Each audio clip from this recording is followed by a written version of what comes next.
every night, the vision of the same man.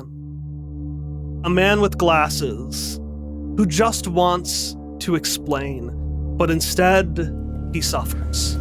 The vision is different every night, but in this one, he sees another man, large, wearing nothing but an apron, holding a massive bomb in his grill tongs.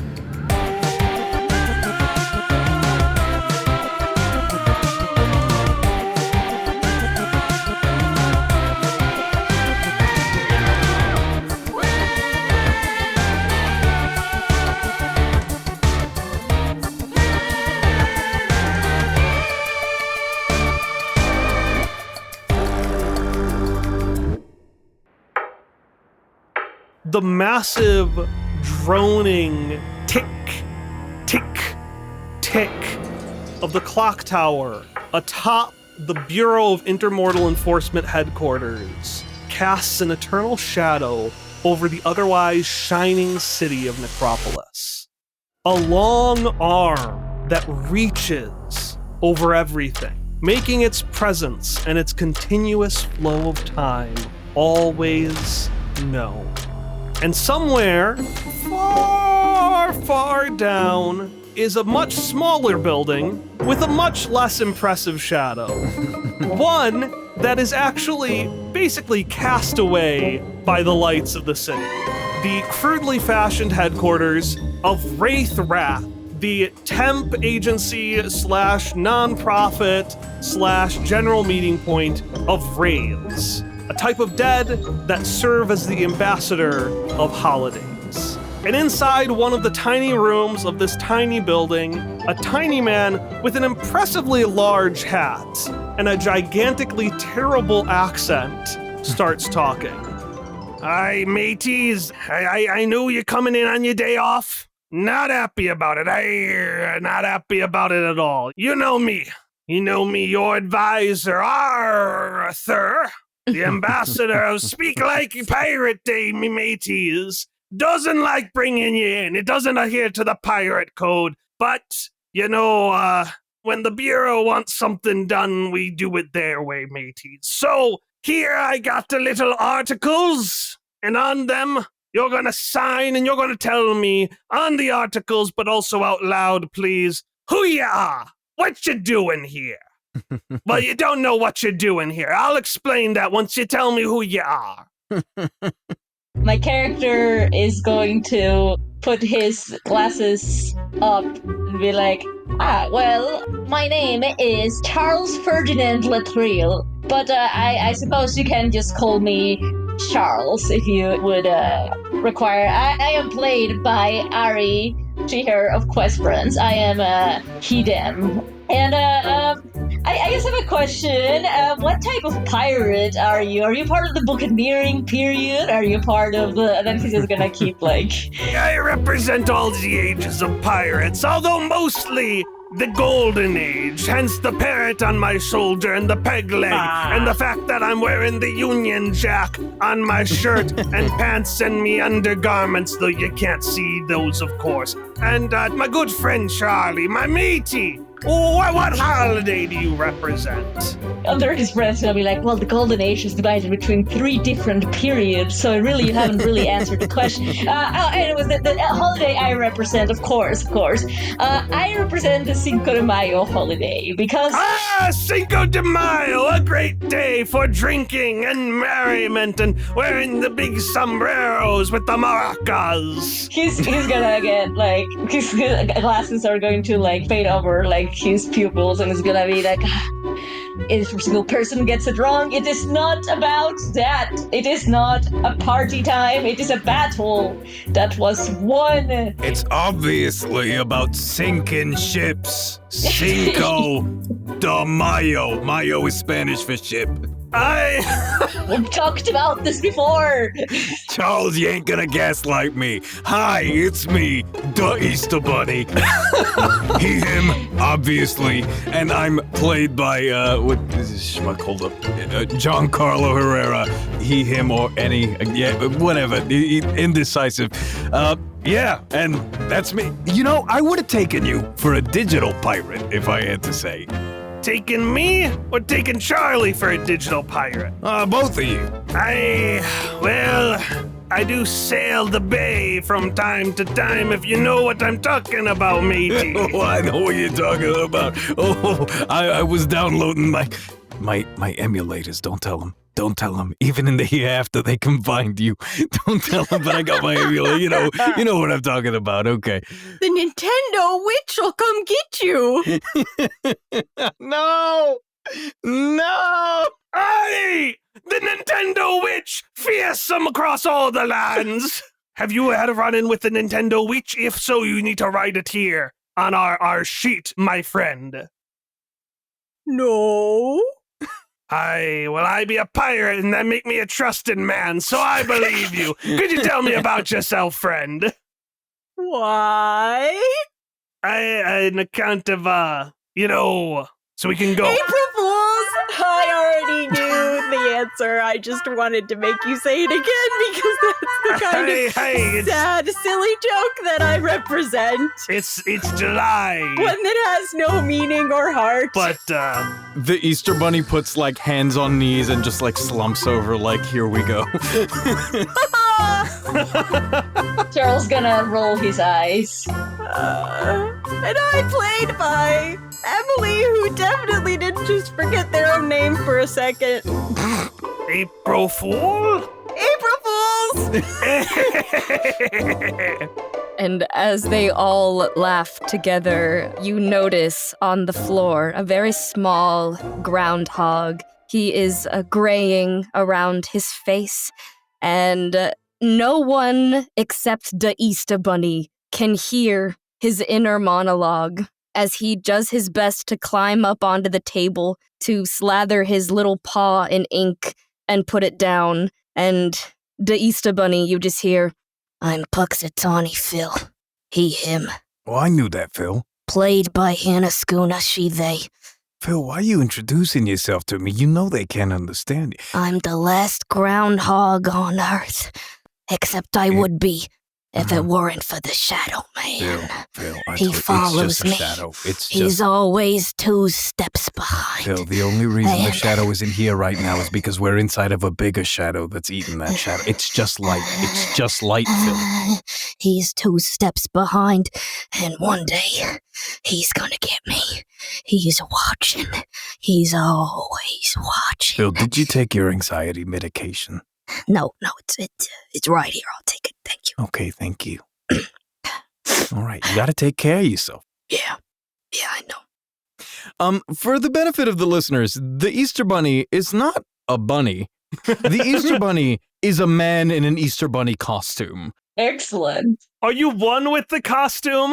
Or is he April Fools? You see, like, through, like, the mouth of, like, the big mascot head, you can kind of see, like, a grizzled, like, dude inside of there.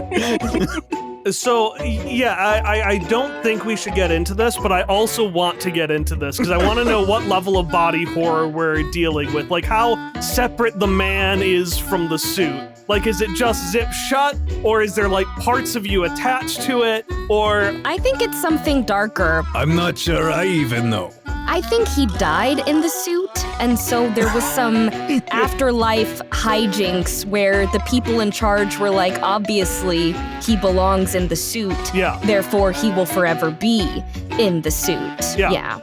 No, that makes sense. Oh, also, I'm so sorry I forgot to do this during the introduction, but in case you couldn't tell by our interaction, I'm the weird who talks to creatures. Oh, I didn't do any of my introduction. Hey, shit! There's a second side to this sheet! It's gotta say what you do, who you are! Wait, who you are! Sorry. He's gonna look at a security camera. I'm playing the part, okay? Please don't dock me pay again. They're always watching. And the rest of you only see a trembling groundhog on the desk, but he's like having war flashbacks inside. And he's like, I'm the animal companion who's particularly small, but not as small as the Shadow Man, who's always watching. In a big mascot hand, I'll scoop up Phil so that he's on his back and just like soothingly run a big furry bunny hand. You gotta do what people do with babies where they throw American cheese, which is a tiny, Yes! a very small slice of cheese. Can I pull cheese out of nowhere? Yes, you can. I would like to chuck this piece of cheese. Okay, but because you are, what is your, I'm the slapstick who pulls pranks. yeah, so it's a big-ass slice of cheese. Like, it is a groundhog-covering slice of cheese. Yes, and as it happens, you see the outline. Like it's like cartoonishly, the cheese suddenly molds to him, and you can just see that like shocked face that groundhogs make, where his mouth is just like too open, and he's just like, and then he starts eating the cheese, obviously. And Charles, what are you up to during this? Yeah, so he's gonna be like, well, groundhogs actually are able to eat cheese, so there's not gonna be any indigestion issues. So this is all good. Just wanted to explain it. Also, I thought that I had already said what my class was. I'm sorry, that happens a lot. I thought that I was gonna do it, that I had done it. I am the journalist who sees the future. I saw this thing happening. It's so confusing sometimes. You were 2 steps ahead, so you forgot, in the press. It happens all. We're used to it. Unlike the Shadow Man, who's 2 steps behind. Yeah. I knew you were going to say that. I knew you knew. Glad that makes sense now. So that opening monologue that played before the intro theme, the one with the guy with the tongs, was actually your vision of the future, Charles. We might be going to a barbecue. Does we have an office party going on soon? Maybe? Are we due to that? Oh, excellent, me mateys. Now, I just have one more question for you, and this one you gotta think real carefully. Where were you mateys last night? I don't know. Because he doesn't. He doesn't know where he was. You see, the thing is, I could tell you where I think I was last night, but is that where I was last night or where I will be in 2 days? This does happen often with you, yeah. I was at war. I was doing my thing, controlling the weather as I do. And then I saw him. He sticks to the shadows. Ever seen a shadow groundhog's eyes? They're like doll's eyes, all dull and lifeless. And he passes out. Oh, no. You just see in the Easter Bunny's hand, it's like a fainting couch. His little paw comes up, and he's just like, Oh, no. and everyone else just heard squeaking. I put him in my basket. All right, Mr. Da, what were you up to last night? If you're trying to pin the crime on me, then it wasn't me. And April, I'm sorry to sell you out, but I know you saw me there. I was trying to find... Wait, did I do the crime? Maybe. Is that why I was there? Maybe. I'd really rather not talk about the crime. But if you could do like a little bit more detail, I wouldn't be opposed. Well, you remember, this morning there was the robbery? Yes. Look, it's real uncomfortable. Everyone is tense in the hereafter about it right now. I'd really rather not. But if you were there and you remember, then maybe... Well, you could tell me and I might remember. It was the thing with the pickles. The pickle-related robbery. Oh. Are you sure you didn't do the crime? No, hey, it wasn't me. It wasn't me because I went to the arts and crafts store, then I went back to my place, and then I went to find a tailor to see if anyone... Wait here, mateys. What kind of pickles are ye talking about? Well, I don't know. I wasn't there, but what kind of pickles, Bunny? I wouldn't be involved with bread and butter pickles, so it's got to be something else. It was bread and butter pickles. Breathe. I don't have enough room for you in the basket if you faint. Bread and butter pickles. Oh, pickles. Was it actually a true pickle? Because you have to truly do a series of immersions of it in vinegar in order for it to actually be considered a pickle. Was it or was it more of a cucumber? I know that's not the true crux of the crime, but it might be important for... Charles, I don't want to cast aspersions here, but it kind of sounds like you know a suspicious amount about pickles. Actually, yeah, you know a lot about pickles. In an aside, just to the audience, as Phil is inside the basket, you just hear, I stole the pickles. And then he goes back to hyperventilating, hoping that the Easter Bunny didn't hear him. What was that, Phil? Oh, nope. Okay. Arthur, I don't appreciate the hostile energy you've brought in here today. I'm just asking questions. You're accusing us of crimes right off the bat, pulling that out of nowhere. We're a strictly anti-pickle. Boom Day Bob is missing. Again, groundhog shock face. We've only got 4 days until Boom Day, the most dangerous day of the year, July 4th. And if Boom Day Bob is on the lam, I mean, who knows what chaos you can wreck? You know that uncle who just looks down the firework and it goes off in his eye? Yeah. Or the guy who's like, yeah, watch me fly up with this other firework. Or the guy who just uses guns. Every time one of those goes wrong, it's our good friend Bob's doing. Yeah. And what's a Boom Day without mutilation? I'd hate to even imagine it. Phil will get out of the basket and put an arm on Arthur to try to comfort, and it actually looks quite cute as his little paw, and you just hear a little bit of roll me 2d6 with fears. With fears? Okay. 4. Your head ends up inside the parrot on his shoulder. I beg your pardon?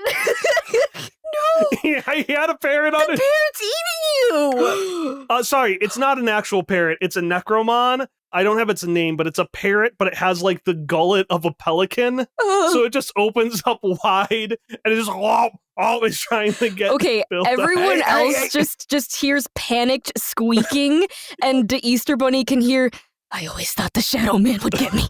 I didn't know it'd be like this. Here I go. Groundhog heaven. The Easter Bunny comes over and grabs him by the little hind legs and is going to try to pull him out. Yeah, you don't need to roll for that. It's not a strong bird. Spit it out. Spit it out. That did make me feel a lot better, Phil. Thanks.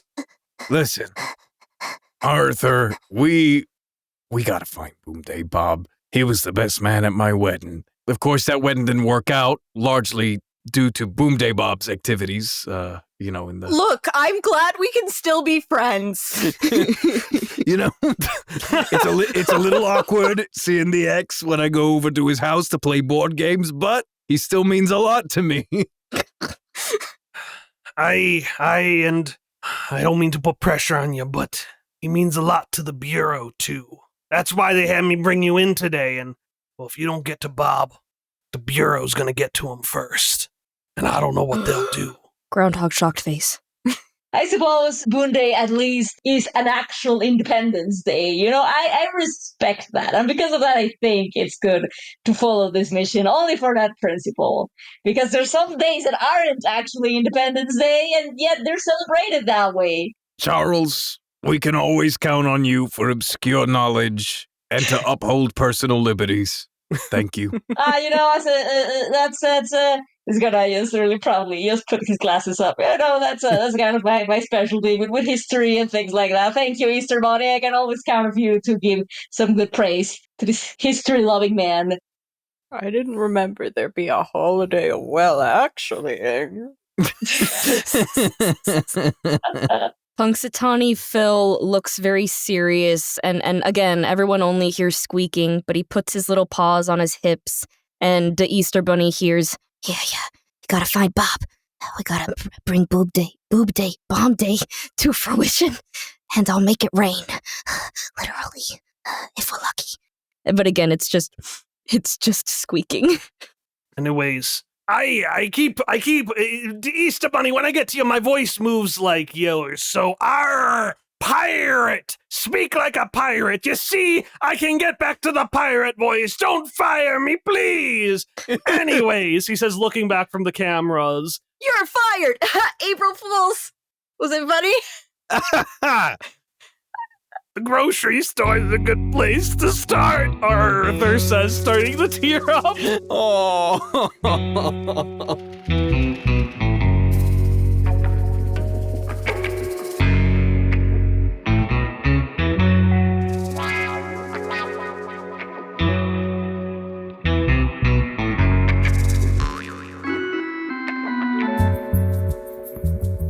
Hello, welcome to the announcement break. I hope you're enjoying today's episode. We are going to play an ad or two, but while those play, I would like you to go onto your podcasting app and search up Dungeons and Drimbus, which is the podcast that today's guests come from.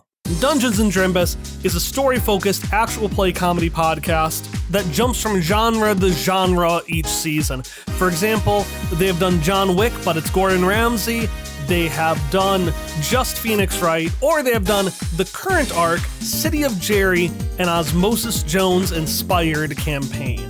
This adventure stars 4 Agent of Immunity cells working to keep the bustling city of 21-year-old Jerry safe. They include my favorite girl failure, Asa Dendrite, angry Frenchman Quentin Quarantino, the most emotionally supportive drill sergeant, Benedict Drill. And do you remember that time that I had a weird, sexy organ, Tim Curry? Well, that character has nothing on Tim Glutis.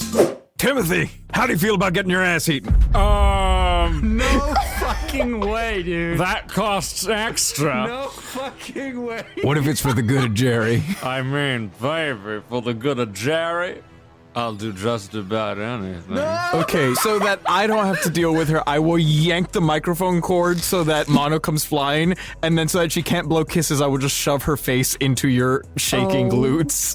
My.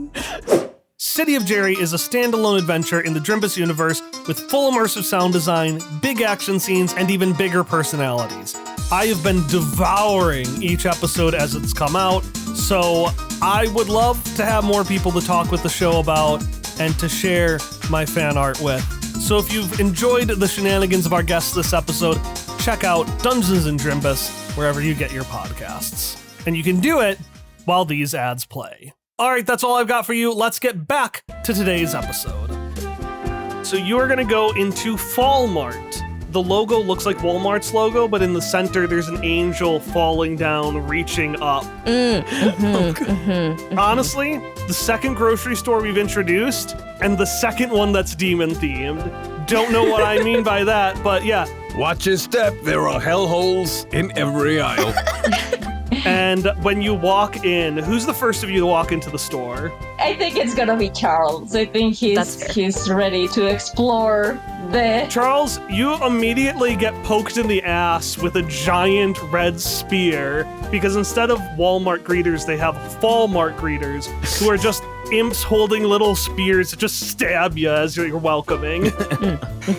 How impolite. Oh, I hate this store. And then I want to note just a bit of lore thing. The second you go in, you hear your most hated song on loop. Oh. So I don't know what they all are. I imagine for Charles, it's the That is, yeah, correct. This is my stereotypical song, and that's... For Phil, it is just the whispers of the Shadow Man. Yeah, basically. I was going to say maybe it's the I'll Always Be Watching You song. I always feel like somebody's watching me. That's it. That's what you're getting. That's a lot better. And he is most definitely actually the last one to enter because there is pickle juice on his hands, so to speak, as far as the crime. And so he just returning to the crime is never a good idea. But he's just a cute little guy, so a lot of people, they don't look at him. I'm pretty convinced that I did the crime, so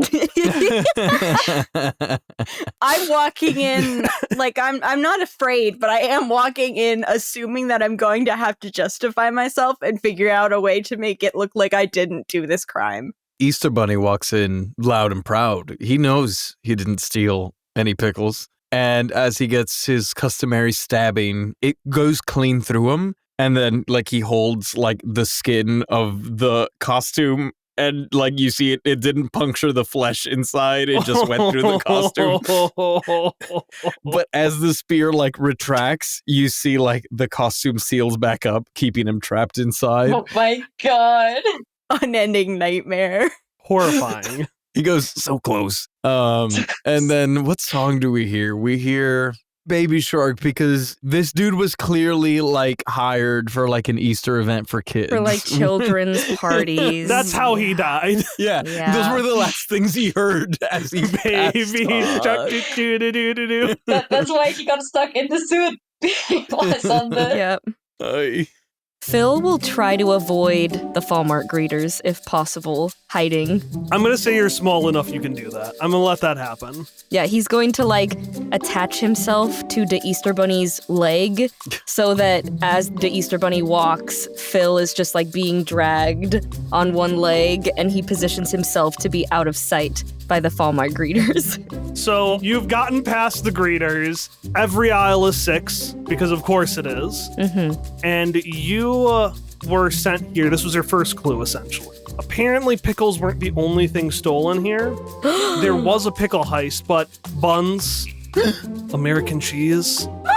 This is Walmart, so I gotta ask, are we talking like buns bread or buns comma human? You know the answer to that? Oh, You know the answer to that? this is a lot worse than I thought. So just to check, did you do this crime? Because I'm still unclear. Signs are pointing at Charles, I think is kind of what we landed at. Sir, my knowledge about pickles have no correlation with the fact that I could have stolen pickles. I, a historian, know about a variety of different subjects, including pickles. Do you know a lot about historical heists?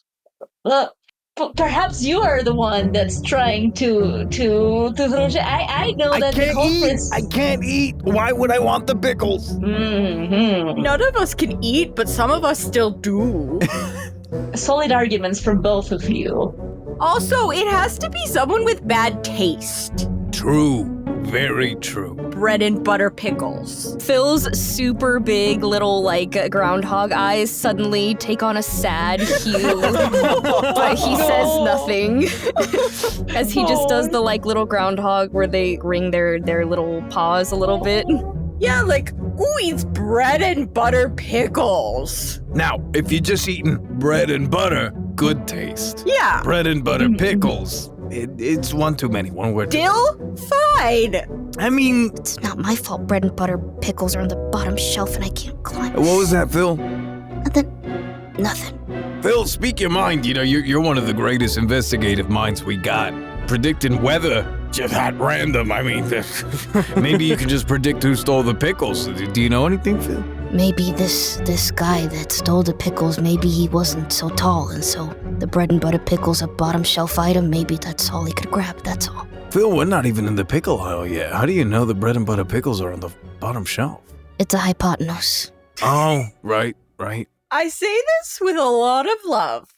Did you do the crime? If you're looking at Phil, his puppy dog eyes get, like, really big, and his little paws come close to his head, and he, like, leans on them. Okay, fine. Well, we ruled out one person. I think that's the most solid argument that there is. I mean, Are we sure it wasn't Bob? I think it was Bob. He has bad taste. He puts relish on his hot dogs, and he really likes watching when people try putting fireworks inside a glass jar. And we all know pickles come in. Glass jars! Right. We got there. well, you know, pickles, there's a variety of pickles that can be said, but I suppose, yeah, the glass jars Charles, is the you're not most helping common. your case here, bud. How tall are you? I am pretty tall. I'm the same height as you, Easter Bunny. So I would have to lean down way too much to grab the pickles in the lower shelf. Mm-hmm. But do you have bad taste? Like real abysmal taste. I borrowed Charles's iPod for a road trip once, and it was nothing but Nickelback. Well, you know. Is it still funny to hate on Nickelback for no apparent reason? April Fools, it was never funny. One of the employees just stares at you, shakes their head, sad, and walks away. My love of history and Nickelback is coming back to bite me. Typical of these coworkers. All right. I'm gonna go look at the shelf with the pickles. Yeah, I'm going to give you a GM intrusion. Because we took too long. So, the Easter Bunny, you get 1 AP. Who do you want to give your other AP to? Oh, I choose someone to give it to. Yeah. I feel like I've been ragging on Charles a bit, so I'm gonna give it to Charles. I think some reparations are in order. Yay! You feel the shockwave of a massive explosion that knocks down all of the shelves like dominoes nearby, and the Easter Bunny mascot head, without a torso, rolls out from the aisle before eventually restitching itself back into a full Easter Bunny outfit. You hear, so the head rolls out, but you can't see where the rest of it is. And you hear, "I'm free!" And like scrambling.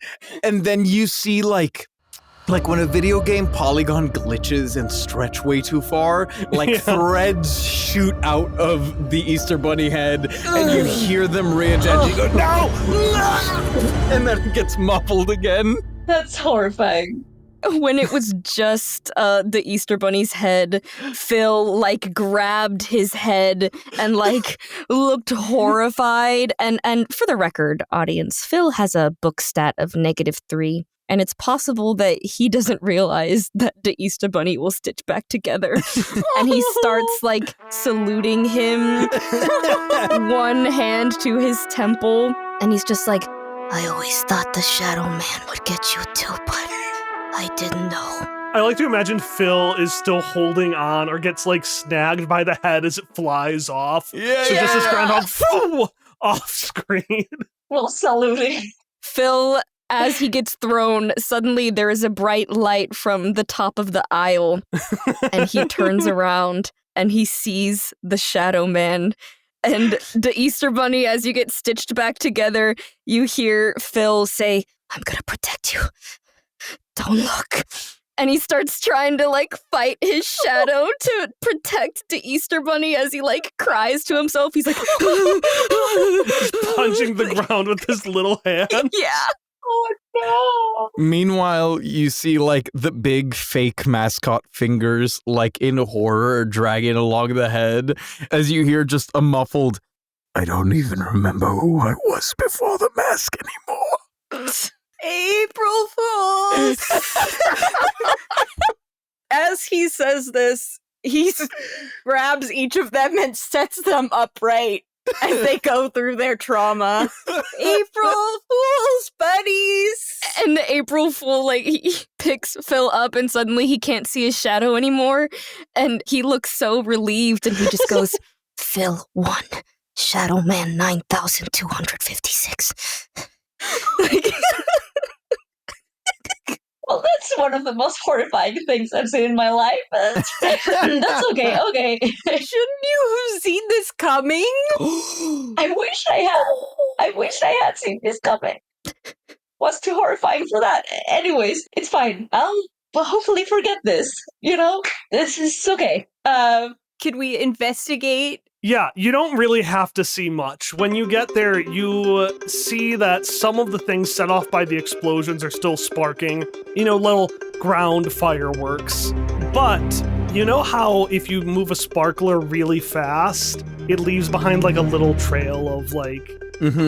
Oh yeah. You see a sparkler trail that just says, Phil, give me the pickles.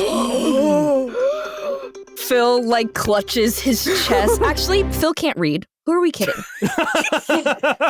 Phil looks at the words, and they make 0 sense, and so he is chilling. Phil, do you know anything about this? You said you didn't do it.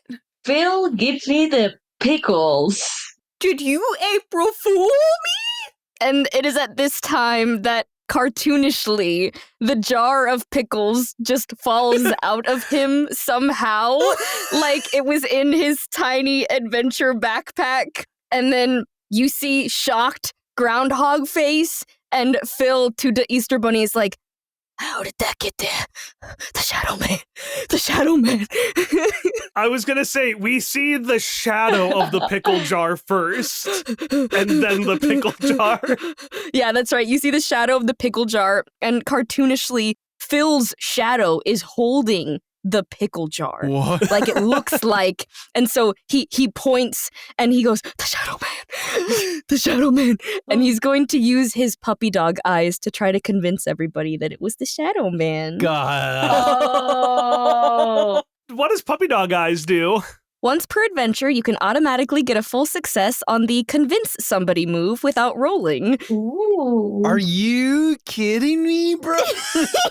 So when you do it against a player, Yeah. the rule is it has to have their consent or they can anti-roll. Fair enough. But I think it should just work. Yeah. I think all of you are like, Yeah. oh, it can't be. It must be a different Phil. Do any of us not consent to be fooled by his little That groundhog? was so cute. Because here's the thing. I don't know. It's the unlife. The Shadow Man could be fucking real. You don't know. Yeah. You don't know? I guess since the puppy dog eyes works on him, the Easter Bunny goes, oh my God, he's real. The Shadow Man stole the pickles and tried to pass it off onto Puxatawny Phil. What is this world coming to? Don't worry, I'll save you. I would like to make an elaborate trap with my cartoon physics to trap the shadow. For the Shadow. So we're just ignoring the explosion, extorting Phil for pickles, and we're going to trap. All right. You know what? Tell me, how does the elaborate trap work? Are we still in the pickle aisle or are we in a different aisle? I think you're still in the pickle I aisle think where so. everything is exploding. Oh, it's still exploding Well, it's actively. done exploding, but they're after explosions. Oh. I think I would like to take some of the no doubt exploded and splintered shelving units Mm-hmm. Yeah. and put them in sort of a squarish shape so that the shadow of a box is cast on the ground. The shadow of a box around the shadow. I think it would be funny to waste this here. Can I aid this roll to use? Just give me a second to figure out which enhances the party's next roll. Yeah. Yeah. How do you do that? How do you increase? How do you make this better? This like cartoonish shadow contraption that isn't an actual box, but is just a bunch of things made to look like a box, like needlessly convoluted, made to look like a rectangle. Well, that's what it's supposed. It's supposed to trap a shadow, so it's a shadow. It's a box with a Yeah, shadow. I think it's gonna actually how shadows are projected and the different types of ways that historically, shadows have been used in like photographs and stuff. And so that way it will enhance the use of a shadow box to capture a shadow man. It's incredible. Now, do we really want to capture the Shadow Man? And then the Easter Bunny. So, actually, Kyle, here's a mechanic question. I know you asked us to come up with like a power related to this. Yeah. How do we use that mechanically here? I'm just going to let you use it. Okay. So if you want to. Great. So you see, he goes, do you want to capture the Shadow Man? And then his hand comes out with a little plastic Easter egg. He pops it open and pulls out a flashlight and goes, or do you want to kill him?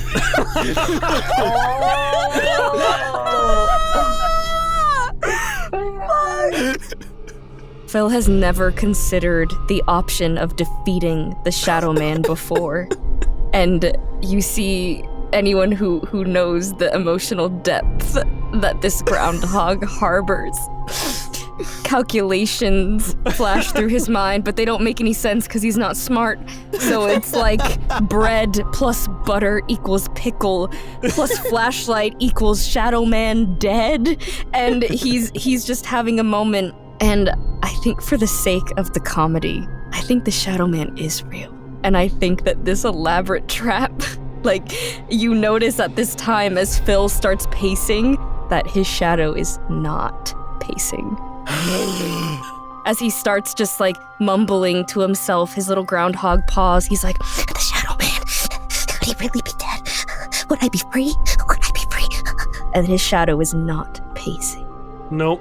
Just a little bit of green light forms the small shape of a smile in the shadow. I would like to use my move, understand the incomprehensible to understand unknowable things. What is that? And how do we kill it? Ari and I know what that is. I love that we are just using all of our cool moves into this derailment. To kill a character that you know is unkillable. It's beautiful. I love this so much. That green, the Easter Bunny, you've seen shit. Sure have. You've seen flames of that green. You've seen memories unraveled in a green aura. You know that's bad shit. That's bad shit. It's real bad shit. He just, he doesn't know what else to do and just turns the flashlight onto Max and shines it at the shadow. As you do that, the Shadow Man realizes he's been caught, and you see a little cartoonish jump before he tiptoes to reattach to Phil. Yeah, I like that. And that is when I'm going to let you roll to spring the trap.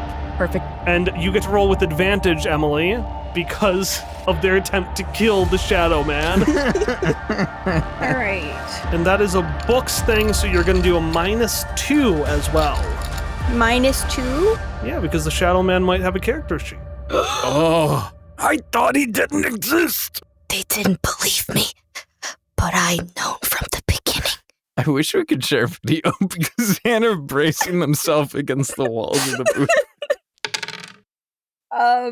So I rolled a 7 with advantage. Okay, is that before or after the -2? That's before. But thanks to Charles, it's up to a mixed success again. Okay. Yay! So you get to choose 2 about this box. It takes longer than expected to work. It works, but not quite how you expected, or it breaks after being used. You have to pick 2 of them.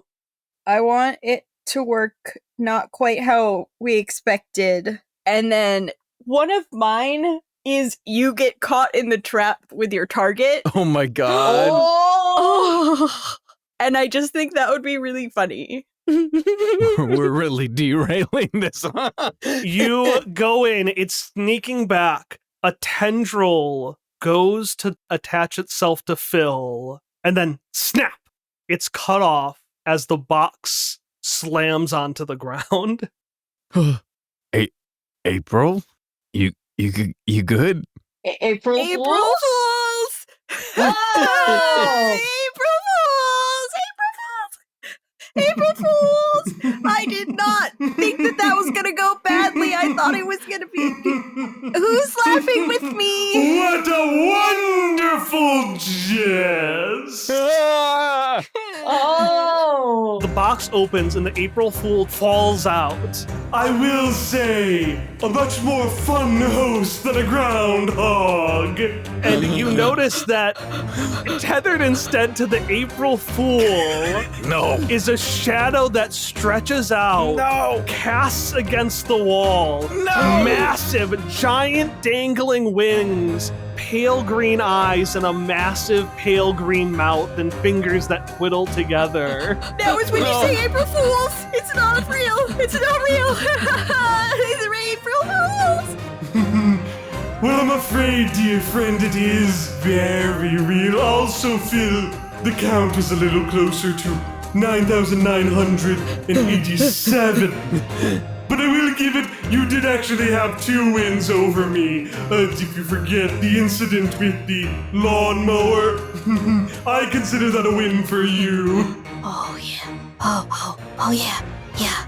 Okay, now here's my question. Do you think that because the Shadow Man is attached to someone else, does his power over Phil weaken? Or do you think he is still just as scared? Like, do you think this is like he's free and so all this weather power has been unlocked? Or is this still like a terrifying, like... Well, that's up to you, Phil, or should I say my dear friend Hannah? Yes. You are the one who attached me to Phil. You're right. You're the one who gets to decide. Although the Easter Bunny, I think, is quaking in his little feetsies. I think at this point, Phil stands up on his hind legs, and he stands taller than anyone has seen him before. And the Easter Bunny hears, You only had power over me when you were my Shadow Man. And you know what doesn't cast a shadow? A storm. and he like puts his little paws out. Get his ass, Phil! And like somehow clouds appear that like cover the light, and so the shadow is like obscured and lost within the shadow of everything else. And as it starts to rain, he puts his little groundhog paws to the sky and drops to his groundhog knees and is like, I'm free. I'm free. Roll me take a swing, which is fierce. Excellent. I'm so excited. And you do get a +2 on that because the Shadow Man actually does not have a good fierce score. The April Fool is openly weeping at this beautiful display of growth. That is an 11. Oh, no. Okay, you are going to hit the Shadow Man with this. Yes. Been on such a journey. I know. And let me see, for take a swing, you get to choose one of these benefits. You hit exactly where you want, you temporarily immobilize them, or you move them exactly where you want to. Ooh. I'm gonna move them exactly where I want to, and I'm going to capture the Shadow Man by making him the shadow of a grocery aisle. So he cannot follow anyone anymore, and he is stuck within this Fall Mart Oh my god. forever. Dude. With the pickles aisle. The Shadow Man, it spits out, poof, hits the side, and I will say the Shadow Man is strong enough that she can redirect it. That's fair. And her shadow spirals into the pickle jar that was dropped on the ground. But being stuck in the pickle jar, Phil is still pleased, and he leans down and he approaches. He like crawls on his little legs and he leans into the pickle jar and he goes, That's 3 for me. All of the things I could have seen. I could have seen literally all of this, and instead I saw a man eating a hot dog. Why is my vision so weird? Oh, so you saw something actually related to the 4th of July special. The Shadow Man is just in that big scary form, but just kind of leaning to the side like someone lounging, floating around in the pickles in the shadow form. Just like, that would make sense, I suppose, you know. You should probably be doing that rather than pulling in main campaign villains, but what do I know, you know? Yeah, do we just, does someone want to store the pickle jar? Well, I'm pretty sure Phil wanted those pickles, and the Shadow Man is gonna look back at just all the things exploded. I'm pretty sure this is the only jar. Well, you know what? Let's double layer, and I'll take the now empty plastic Easter egg that I got the flashlight out of, and I'll put the jar inside of that. Oh! Where do you put the egg? Just out of curiosity. Worry about it. You can't hear the Shadow Man anymore. It's gone. Oh my god. It's gone. Let's wrap this up. Phil, puts his tiny paw to the, chest of the Easter Bunny, and he goes, You're my hero. No, you're my hero, Phil. I'm sorry I didn't take the Shadow Man so seriously. I didn't know she was real, and It's okay. maybe you shouldn't be taking unnecessary anxiety medication because, frankly, suddenly your panic attacks seem very justified. I understand. The Easter Bunny. Yeah. I gotta tell you something. Yeah. Don't be mad, please. Me? Mad? That happens sometimes. But when I tell you, you might be angry about it because I kind of lied a little bit after. Oh, well, it's okay. I lie all the time. he gets, really, really close. He climbs on your shoulder to whisper in your ear, and he goes, Stole I'm sorry, what? I stole the pickles. One more time, please. I stole the pickles. Are you kidding me? Oh my God, Phil! Are you serious? He stole the pickles, didn't he? Yeah, he did. It's fine. I'm really not that mad. I'm not mad. It's okay. I pick him up. April Fools! and he looks like, do groundhog ears droop? I don't know. He just looks sad as he looks to Charles and the April Fools in apology as he wrings his little tiny paws, and he looks very guilty and apologetic. I'm not mad that you lied to me. I'm a little mad that the Easter Bunny's your hero and I'm the one that had the scary Shadow Man in my shadow for you. Phil will climb off of the Easter Bunny and climb over to the April Fool and just climb around him to be on his shoulder, and without words, he puts a paw to his cheek, and you can just sense the sincerity there. And the Easter Bunny hears, You're all my heroes.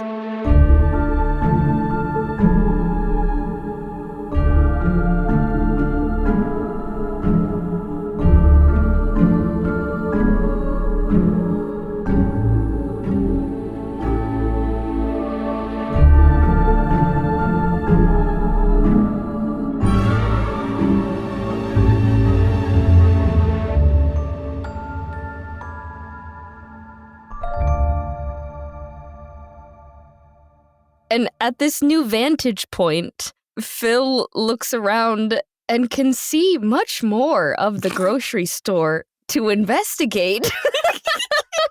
You know what?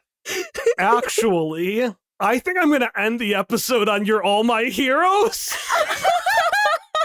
And we just cut to, in his backyard, a man with a massive beard, giant, bear-like body, wearing nothing but a barbecue thing that says Kiss the Cook. One of those, nothing else, socks and sandals, no pants, no shirt, holding a firework in his tongs, just looking around, being like, well, I sure hope Phil got my invitation, and a reminder to bring the pickles for the burgers. And Charles sees a vision, and this is how Charles knows they need to get to the barbecue, because Charles sees Phil get a piece of paper with writing on it, but he can't read. But he recognizes the little drawing of a pickle that Bob had put, and that's how he knew about the pickles, but he doesn't know when or where to go. Yeah. So you end up finding Bob at his barbecue. So Yep. that gets wrapped off with a bow as well, right? What a nice bow. Yeah. His barbecue. His barbecue. Barbecue. Barbecue. As soon as Bob is like, where's the pickles? We all just slowly turn to the Easter Bunny.